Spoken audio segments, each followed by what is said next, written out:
میرے بھائیوں بیٹو، کچھ گناہ کبیرہ، ایسے گناہ کبیرہ کی یہ ہے کہ ایسا گناہ کہ اگر انسان توبہ سے پہلے مر گیا تو سیدھا جہنم میں جائے گا، اس کو شریعت میں گناہ کبیرہ یا گناہ بزرگ کہتی ہے۔ بہت سارے گناہ کبیرہ ایسے ہیں جن کو اکثر لوگ گناہ نہیں سمجھتے، بڑی مصیبت ہے، دن رات کرتے ہیں کیونکہ اس کو گناہ نہیں سمجھتے، ہمیشہ کرتے ہیں۔ یہ بڑی، اگر علماء سے بھی نہیں پوچھتے اور گناہ بھی کرتے ہیں تو کب پتہ چلے گا؟ جب اسرائیل نے روح قبض کرنے شروع کر دی، فرشتے دکھائیں گے تم یہ گناہ کرتے تھے، یہ گناہ کرتے تھے۔ اب توبہ نہ، توبہ کا دروازہ بند ہو گیا ہے۔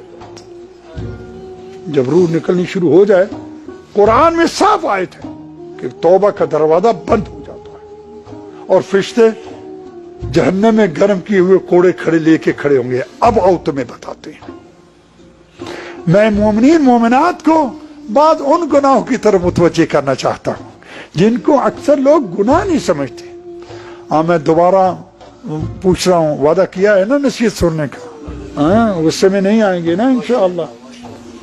ان گناہوں میں سے، گناہ کبیرہ میں سے ایک داڑھی مڑانا گناہ کبیرہ ہے۔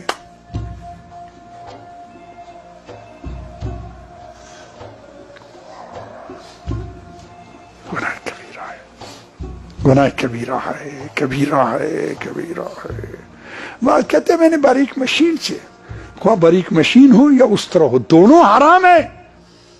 داڑھی کے اتنے لمبے بال ہونے چاہیے اب ان کو کنگھی کر سکیں، اس سے تھوڑی کافی نہیں ہے۔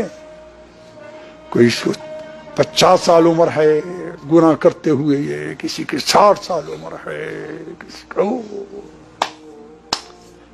علی کے معنی والے داڑھی مڑاتے ہیں، داڑھی مڑا کے آتے ہیں اور زری کو چومتے ہیں اور داڑھی مڑائے ہوئے رخسارے کو زری پہ رکھتے ہیں۔ میں مولا دیکھو داڑھی مڑا کے آیا ہوں، نہ تیرا کہنا مانا ہے نہ تیرے نانے رسول کا مانا ہے۔ چیلنج ہے نا مولا کو۔ بات چھپانے کی کوشش کر رہے ہیں، مجھ سے چھپا سکتی ہو، خدا سے نہیں چھپا سکتے۔ مولا سے وعدہ کرو، مولا آئندہ داڑھی نہیں مڑاؤں گا، ختم ہو گیا۔ بشیر نے اپنی جیب سے نہیں کہا ہے۔ ایک جملہ درمیان میں کہتا جاؤں، آپ خیال نہ کریں دوسرے علماء آپ کو یہ نصیحتیں کیوں نہیں کرتے ہیں، وہ اپنی قوموں کو نصیحتیں کر رہے ہیں۔ میں شیعہ بر صغیر کے شیعوں کا نوکر میں ہوں، میرا فریضہ ہے آپ کو نصیحت کرنا، وہ اپنی قوموں کو نصیحت کر رہے ہیں۔ عرض کیا داڑھی منانا گناہ کبیرہ ہے۔ دوسرے ان گناہ کبیرہ میں سے معذرت چاہتا ہوں، ہم میں سے اکثر لوگ چچا کی بیٹی، ماموں کی بیٹی، پھوپھی کی بیٹی، خالہ کی بیٹی، اس کا چہرہ بھی دیکھتے ہیں، اس کے بال بھی دیکھتے ہیں، اس کے ہاتھ بھی دیکھتے ہیں، اس کی گردن بھی دیکھتے ہیں۔ خدا تمہیں ہدایت کرے، یہ کیا لگتی ہے تیری؟ کہتے ہیں بہن ہے۔ بہن ہے؟ چچا ماموں پھوپھی کی بیٹی سے ہم شادی کرتے ہیں یا نہیں؟ تو یہ بہن نہ ہوئی؟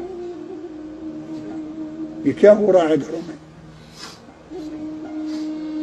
اپنے بھائی کی بیوی، چھوٹے بھائی بڑے بھائی جس کو ہم بھابھی کہتے ہیں، اس سے خوب مذاق ہوتا ہے، اس کا منہ دیکھتے ہیں، گلا دیکھتے ہیں، سب کچھ ارے بال پاؤں دیکھتے ہیں۔ کیا لگتی ہے تیری یہ؟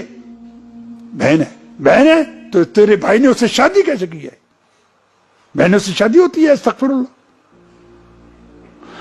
اپنی بیوی کی بہن جس کو ہم سالی کہتے ہیں، خوب مذاق ہوتا ہے، جو ہی نکاح ہوا تو سالی سے مذاق شروع ہو گیا۔ کیا لگتی ہے تیری یہ؟ کہتے بہن ہے۔ بہن ہے تو اس بہن سے شادی کیسے کی ہے تم نے؟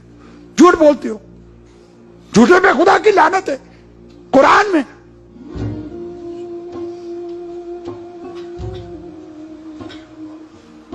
یہ سب گناہ ہو رہے ہیں یا نہیں بیٹو بھائیوں؟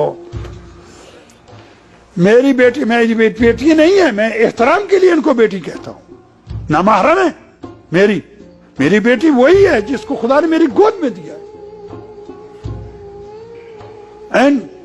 بیٹیوں سے پوچھتا ہوں جو جوان ہیں، 9 سال سے 60 سال تک صحیح شادی جوان سمجھی جائے گی، 9 سال سے 50 سال تک غیر صحیح شادی جوان سمجھی جائے گی، میں ان جوان بچیوں سے پوچھتا ہوں تمہیں جناب زہرا کی ٹوٹی ہوئی پستی کی قسم، اگر جناب زہرا اس وقت ہوتی تو ننگے منہ نکلتی یا نہ منہ چھپا کے نکلتی؟ جناب زہرا مدینے کے سڑکوں پہ ننگے منہ پھرتی تھی؟ کیا ہو رہا ہے؟ کیا ہو رہا ہے؟ خدا شاہد ہے، خدا شاہد ہے، ہماری معتبر کتابوں میں ہے کہ اگر کسی جوان عورت نے بغیر مجبوری کے اپنے ہاتھ کو بھی نامحرم سے نہ چھپایا تو اس کو کئی ہزار سال دوزخ میں جلایا جائے گا، اس کو بھی، اس کے باپ کو بھی، اس کے شوہر کو بھی، اس کے بھائی کو بھی، اگر وہ راضی تھے، اگر وہ راضی تھے۔ کیا ہو رہا ہے؟ کیا ہو رہا ہے میرے بھائیوں، بیٹوں اور بیٹی؟ کیا ہو رہا ہے؟ کہتے ہیں منہ کھولنا جائز، منہ کھولنا جائز ہے؟ تو جناب زینب نے یزید سے کیوں کہا تھا بدبخت تم نے علی کی بیٹی کا چہرہ ننگا کر دیا؟ اسے کیوں نہ کہا تم ہمیشہ ننگے منہ پھرتی ہو؟ ہماری موت پر کتابوں میں ہے، خدا شاہد ہے، تم نے علی کی بیٹی کا چہرہ ننگا کر دیا، بدبخت، خدا شاہد ہے۔ ایک دفعہ رسول اسلام اپنے ایک بہت نیک صحابی تھا، وہ اندھا تھا اور بوڑھا بھی تھا، وہ اتنا نیک تھا کہ رسول کی زندگی میں وفات پا گیا، رسول نے خود اس کو قبر میں اتارا تھا اور اس پہ آنسو بھی بہائے تھے، اتنا نیک صحابی۔ اس کے ساتھ رسول اسلام جناب زہرا کے دروازے پہ آئے، دس گئے، دروازہ کھٹکھٹایا، گویا کہ رسول مجھے آپ بتا رہے تھے اپنی بیٹی کے گھر بھی بغیر اجازت کے داخل نہ ہو جاؤ، بیٹی کے گھر میں آؤ بابا اندر آ جاؤ۔